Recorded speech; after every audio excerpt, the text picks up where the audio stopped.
Welcome to First Alarm Family First. I'm Jen Herrera alongside Carolyn Acosta. And Carolyn, when we started this show, we said this is not just for South Florida firefighters. This is not just about South Florida firefighters and their families. This is really a nationwide effort and possibly beyond. And today is a good example of that as far as our guests. Yes, today we have the privilege of speaking with Kenny Mitchell, a retired fire lieutenant, over 22 years of service, founder of Operation Yellow Tape, a passionate advocate for mental health awareness among first responders. After losing a close friend to suicide, Kenny established Operation Yellow Tape to break that stigma surrounding mental health. So thank you, Kenny, for being with us today. Thank you for the invite. Can we get started? Can you tell us a little bit about your early journey and how you became a firefighter? Sure, I'll make it quick. I went to college to study criminal profiling, and I wanted to chase serial killers around town. And I was also playing college baseball. Well, my baseball schedule and my curriculum didn't work well together, so my coach picked me a field, and it was graphic design.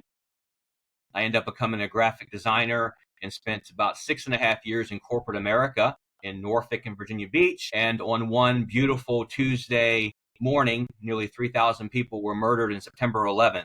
And like myself and many others, it impacted me to the level of it was going to be military, police, or fire for me. And I chose fire. And within a few weeks, I was volunteering in a non-suppression type of way. And then I became full-time volunteer within a year, and then I became a paid firefighter from 2003 until I ended my career last year. So that's kind of how I got into it. I don't have any firefighters in my life or in my family. My family, I should say, I do have a police officer, uncle who's passed, but I'm a first-generation firefighter, and literally 9/11 is how I got my start in this field. Kenny, we hear that story often, how people were inspired by 9/11 to become specifically firefighters. And I remember that obviously having a father who's a firefighter, a husband who's a firefighter. In that moment, because I've never asked this question, was it solely a patriotic calling? Was there any second that you were like, because it didn't end well for all firefighters, as we know, during 9/11. And there have been lasting implications since then. But was there any moment of being scared or nervous or, oh gosh, I could get seriously hurt or die? Or was it solely like, I need to do this for my country? No, I don't believe it was any kind of fear. Now, I'm not going to say I wasn't scared during some calls in my career, but when I decided to do this, uh, the mere fact of watching people jump out of windows to their death, I wanted to jump in the fight somehow. I wanted to be there for people in their worst days. I knew it hopefully wouldn't be at that magnitude ever in my career, but the thought of the pain that so many people went through and the fear they felt, I wanted to be the person to step into the gaps and maybe be that person to hold that hand at an emergency scene or somehow get in the fight. And watching so much pain from other people, I knew I was going to absorb pain. I knew it wasn't going to be an easy career, but I wanted to take some of it. And that's what my mindset was. There was no fear and about death or anything like that joining the fire service. Looking back at your career, was there like one of the most memorable moments that as a fire lieutenant shaped you to who the person you are today? Yeah, I think watching people come into the fire service who didn't have a lot of self-esteem, who maybe took on the job for other reasons, not realizing how good they were going to be. They hadn't quite pushed the I believe in me button, whether it was a male or female, that they just didn't think they had it. They let some of the self-limiting belief thoughts in their head. I think help leading those men and women to believe in themselves and to know you can do this job and you can make a difference. And we're all not going to be great at everything we do with this very complicated job. But that has been some of the highlights of my career, is helping those folks who want to quit and want to walk away because they don't feel like they're good enough at it. It's telling them, no, lean into it. We'll help you get there. I love how positive you are about the profession, because even though we tackle some pretty tough conversations on this show, it is the best job in the world. And I stand by that. So thank you for highlighting that and for so much good that the profession does bring. But with that said, is a reason, right? That we have a podcast and you have a podcast and you launched Operation Yellow Tape. So Kenny, what was the moment or series of moments, but from what I understand, it was a moment that made you say, hey, I got to do something. I have to do more. Yeah, I'll go back just for a moment. In 2013, my daughter's mother experienced an unexpected medical emergency, and myself and a police officer were there, and my 7-year-old daughter. And I did CPR on her and I did the things, and she died. And for me, from 2013 until about 2020, I was in a silent mental health decline with depression, shame, survivor's guilt, all the things. And along the way, I was losing friends. I was seeing friends die by suicide. I was seeing friends die on the line of duty. And in 2020, I met a very close friend of mine for lunch, Tom Showalter, and we talked about the job. I had this belief that if you didn't wear the turnout gear, you couldn't talk to me. If you didn't know what it was like to go to an overturned vehicle with people trapped and people fatalities, you can't talk to me. I can only talk to him about my problems. And I got there with him, and we didn't talk because 17 days later, he took his life after meeting me for 5 hours and two firefighters talking like we say we always do. So I decided, and I know you've heard it. I said I can't stay silent anymore. I have to talk about my irritability, my depression, my anger, my mental decline I've been facing for 7 years in silence, and turn some of this pain into purpose. And Operation Yellow Tape was actually written out right here on a tear stained napkin at his funeral. And I just wanted to give firefighters a space to open up. We got to get away from thinking that we can only talk to firefighters and we can't talk to counselors, and we can't talk to those folks. So to make a very long story short, it was 2013, losing Jessica, not being able to save her life. And it was 2018 through 20, watching so many folks die. And I decided enough is enough. Looking back at the programs you've built, can you walk us through some of the key initiatives that support first responders that you have? I do, because the fire service and police, we need acronyms. So, I created one more acronym, but I created a program. I have a dropping the shield, a calm in the chaos, a hope approach. But one I do most regularly across the country is dropping the shield. And I have a HELP acronym, which is health, educate, launch, and people. And I take you down the path of looking at your own health. Where is it at? I take you on a path of educating your family on what you do. I take you on a path of launching yourself to getting help, because you will be the first person to feel the signs. And then I take you down this path of the people in your life, who's in your circles, who's in the rooms that you're in.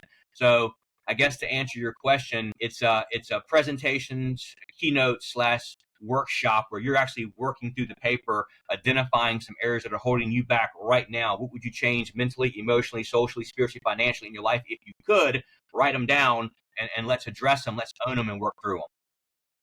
It's interesting that you've developed almost like a punch list system, right? At these workshops, at these speaking engagements, because that's how you said, that's how firefighters, that's how your brain works.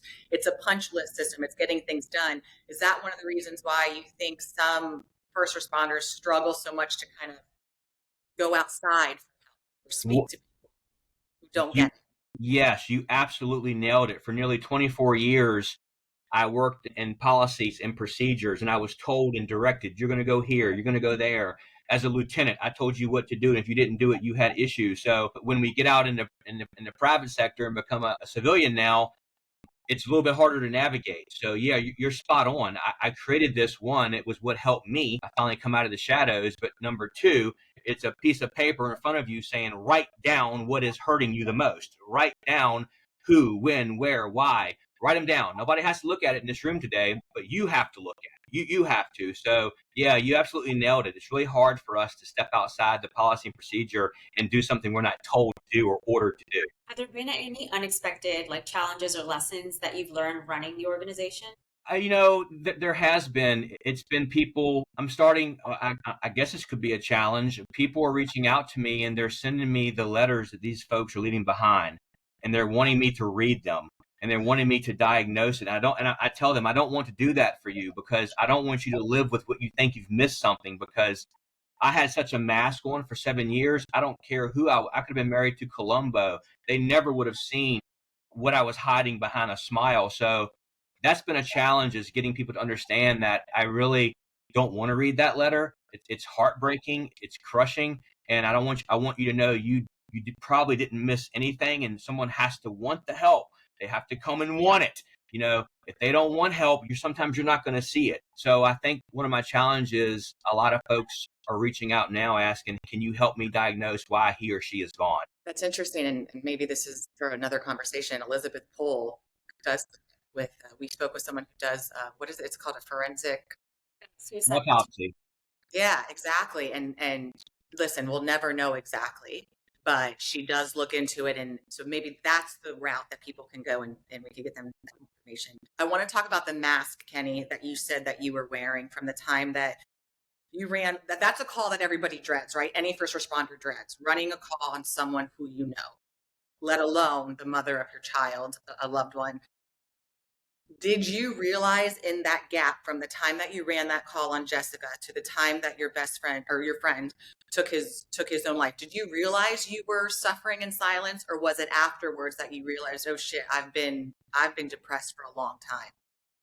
You mean after her death? Hmm. Yeah, I realized leaving the hospital that, you know, I'd been on the job about 10 years already, so I was experiencing some isolation and some anger and some irritability already on the job. But I knew immediately once she passed, I should have gotten counseling. I felt strange leaving St. Francis Hospital. Things never got on track again. Now I hid it from the world, of course. My daughter, she's 20 now, and she's like, Dad, you were softball coach of the year, you were volunteer of the year. How did you do all this? She's studying psychology now. She's like, how did you hide this from us? How did I not see you have these major breakdowns? She goes, I would see bursts of anger. If you couldn't start the weed eater, you go mad. You were never, I never saw you drinking and crying in the shower, things we talk about now. She goes, how did you do it? Well, I did it. But again, to answer your question, no, I knew immediately something was wrong. I knew absolutely, you are the first person to feel the symptom. I say it all the time. And I knew immediately. I just didn't have the courage to say, I need help. It's hard. It's hard to admit that you need help, and especially when you're trying to hold everything together for your family. So let's talk about like what can departments do, communities, families to better support their first responders' mental well-being. You know, I just finished my fourth annual Operation Yellow Tape event right here in Chesterfield, Virginia. I started this thing in 2022, and I think 22 people were there, and 21 showed up, and one guy got lost and made the 22nd person. So that was interesting. Now, this past year, Saturday, we had nearly 200 people. So to answer your question, I think getting families together. I'm a huge advocate of the family has got to know.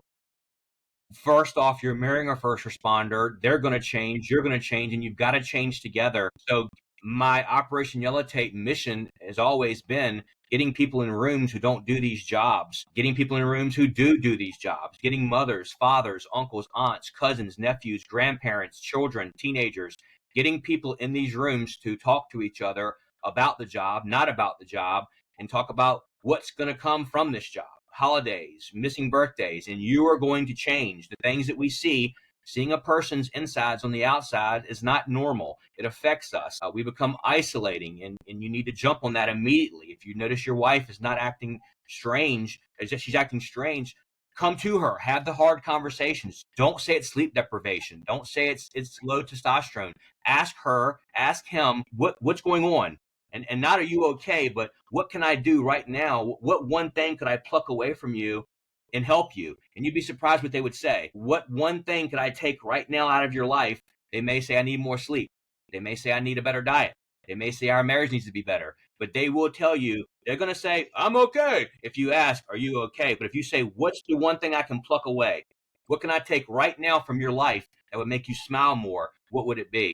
That's what I'm trying to do, and that's what I think communities and departments, and I'm hired a lot for that, is to get in front of people and say, let's just all talk. I love that. And again, it goes back to your punch list thing, take away one thing, because we're all guilty of being like, are you okay?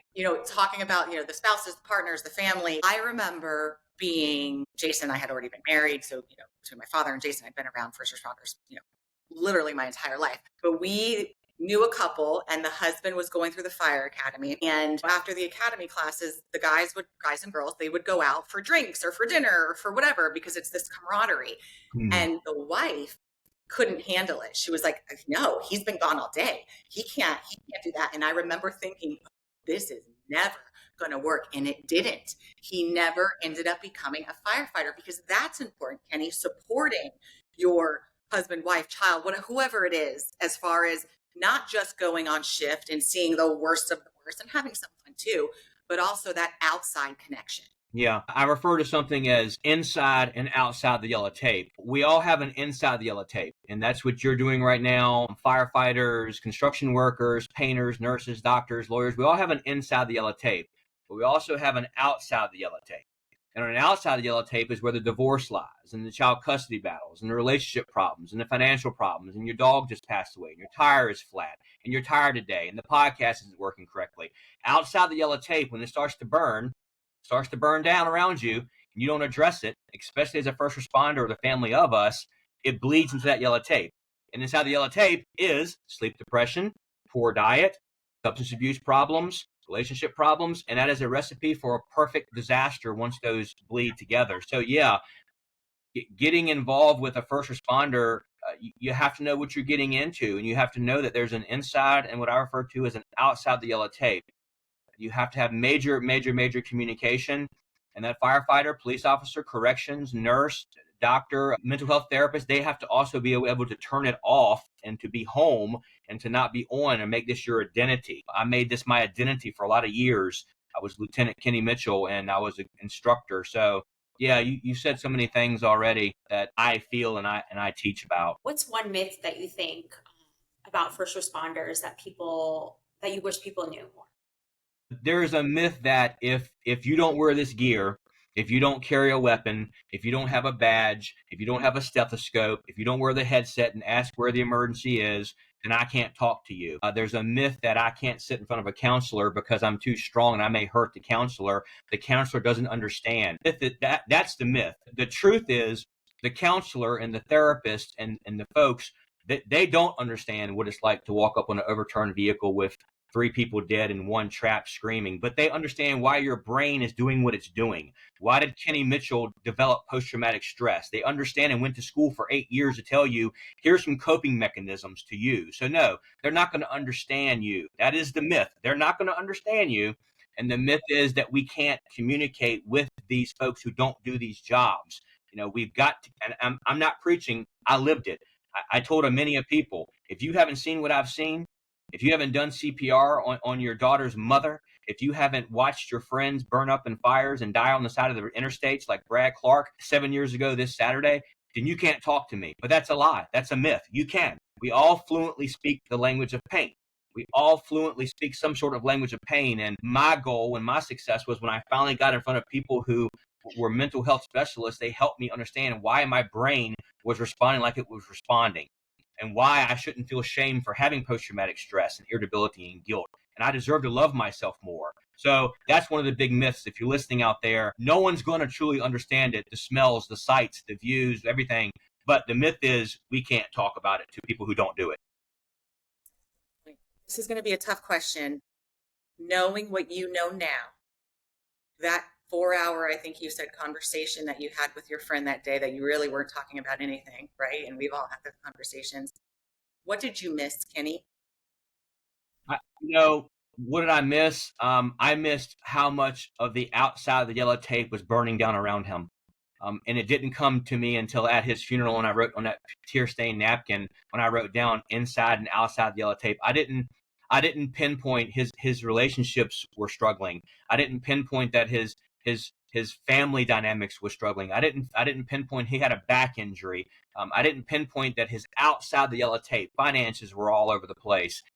He was juggling substance abuse with things, erratic spending. Sometimes I feel I didn't put it together, because I was kind of doing the same stuff, So again, I say it a lot though. To answer your question, I think that's what I missed.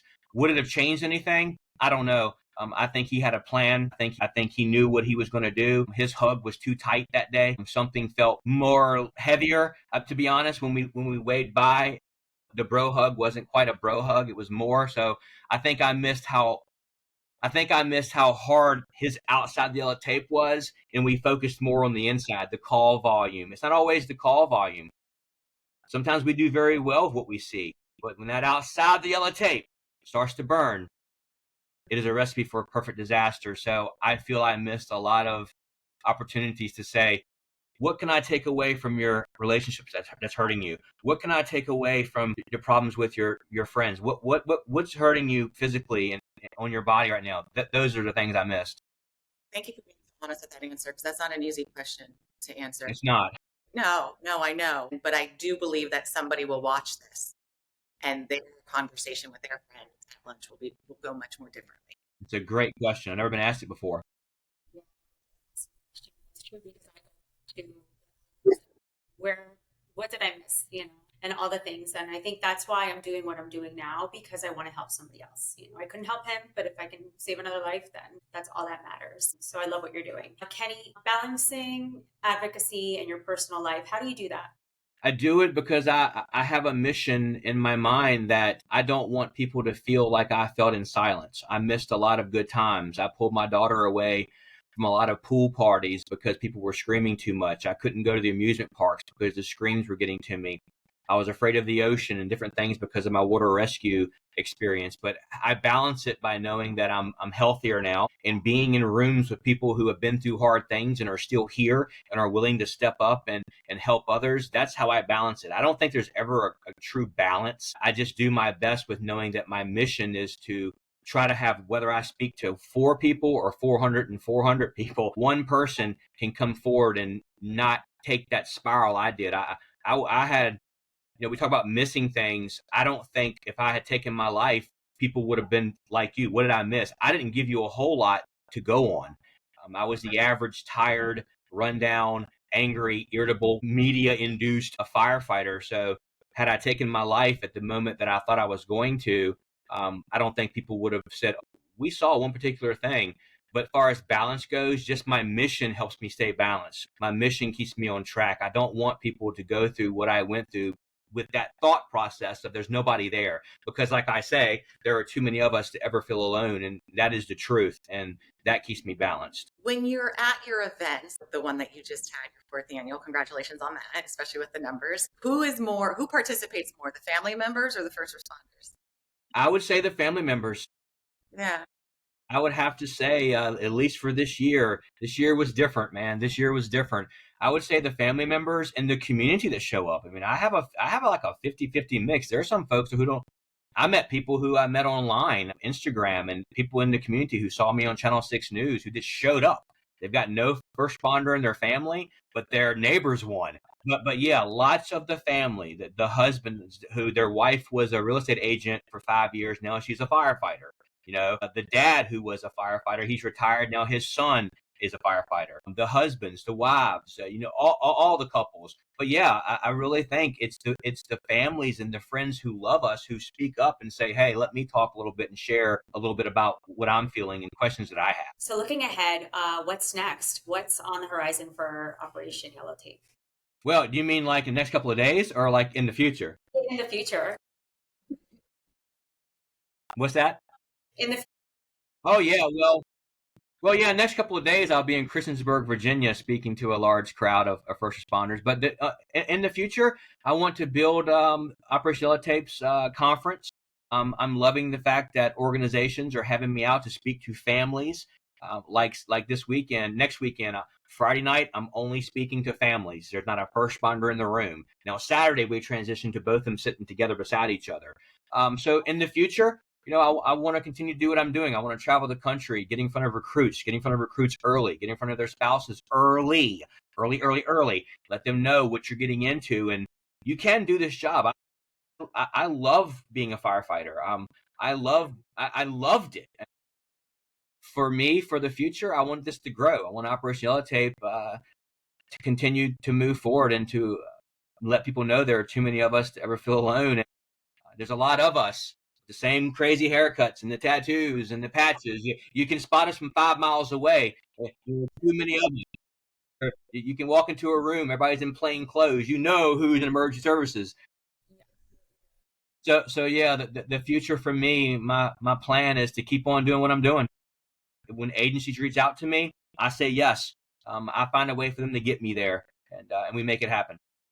I'm laughing because my husband tattoo, same haircut. Yep, you nailed it. Oh yeah.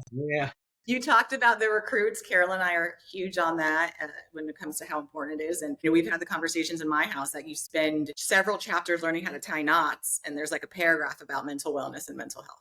Yes, the curriculum to become a firefighter 140 plus whatever it is, we are not doing a good enough job. My department here, we have 550 firefighters, run 60,000 calls a year. Virginia Beach, I'll call them out. We're not doing a good enough job. We can do better. We have to get the families involved early. We do have a family readiness group here in my community. It's not aggressive enough and it's not honest enough. We got to be honest in these rooms, what you're going to see, what you're going to smell. Not everything, but your family member does need to know this isn't Chicago Fire, man. This isn't some of the shows we watched. This is some of the traumas is watching somebody, you walk into their home to give their grandmother a blood pressure check and you see a child who hasn't eaten in a couple of days. That's some of the trauma. Seeing people living in poverty, seeing how our community can be so violent. We've got to make the families or get them in rooms understanding what they're walking into. I'm a huge advocate for the families being involved. And of course, we'll always say, I don't want to bring it home. But you do. You bring it home because you're irritable. You bring it home because you're angry. You bring it home because you're tired. You bring it home because you have no patience. You bring it home because you leave the pool party early. You got to sit with your back to the door. You can't go to the movies. You got to have a gun on you all. You are bringing it home, brothers and sisters. You're bringing it home. So don't say that anymore. That's another myth. You are bringing it home. You're just not telling your wife or husband that you saw a guy's body across the interstate. You're not telling her that or him that, but you are bringing it home in even a worse way. If you could give one piece of advice to either a young, actually, it's a two question, to a young firefighter starting the career, what would that be? And then to one that's about to retire. I would tell a young firefighter, like I always do, take care of yourself physically, watch yourself physically, stay in shape the best you can, watch what you eat, watch the substance, watch the tobaccos and the alcohol, because alcohol is a heavy thing in our profession, and take care of your mental health. Go to conferences, invest in yourself. It's okay to get a physical every year, and it's okay to maybe sit in front of a counselor 3 times a year. If you don't say anything, great. Keep an eye on your mental health, young firefighters, and the second you notice something is going on, because a lot of us come to these jobs with problems already. Some of our ACEs scores are through the roof. So they're through the roof. We come here hurt and damaged and struggling. To a firefighter about to retire like myself, make sure you have a plan. Make sure you have a strong circle. Make sure you haven't burnt your family to the ground while you've been doing that 25 years of serving the citizens. Make sure you haven't been loving them longer than and harder than your own families. I say you got to love yourself sometimes more than the strangers that you serve. So as you get ready to retire, make sure if you burned any bridges or your husband or wife is about to walk out, try your best to work on that, because you don't want to retire after 25 years of constant table and bumper talk and sit in your home by yourself. Have a plan. Recognize it. Look in the mirror and know I haven't done the best job for my family and friends. You can turn it all around. So for my retired folks, have a plan. Don't make this your identity, and know that it's okay to step away. You've done your job. You've done a good job. There's only but so much you can do. And when you know, you know. And when you know it's time to go, don't linger around and be that negative old woman or man sitting around saying, I can't wait, 2 years and 7 months. No, make it today. If you're ready to go, go. It's so true. And what you just said, it's why we call this show First Alarm Family First. Because yes, there's your firefighter family, but there's your family at home who has to be kept in mind throughout the entire career and beyond. And I can tell you, I worked in an organization with 550 people. I worked in another organization with over 600. When you step away from it, you step away from it. You fall off the text threads. Life goes on. It's nobody's fault. I was a very popular guy in my fire department. I still know so many people, but your circle of fire gets really small. And that family that you've built or haven't built, it's all you have for the most part. That family is so important. And that's why these family readiness groups and what you two are doing is so important. I mean, we're getting better. This was never talked about 5 years ago. Families, never. It was always, I don't talk to my family. I don't talk to my family. But it's getting to the point now where we're starting to talk more to our families. Thank you so much for coming. Appreciate you, what you're doing, Operation Yellow Tape. You're welcome. Thank you for having me. It's been amazing. You guys are great hosts. I almost forgot we were doing a podcast for a moment. So we were Zooming. You guys are amazing. We need you. We appreciate you. Drive harder, work harder. We need you. Good conversation. Kenny, thank you so much. It was so nice to meet you. We always remind everybody that if they see something, to sound the alarm. Save a life. We'll see you next time.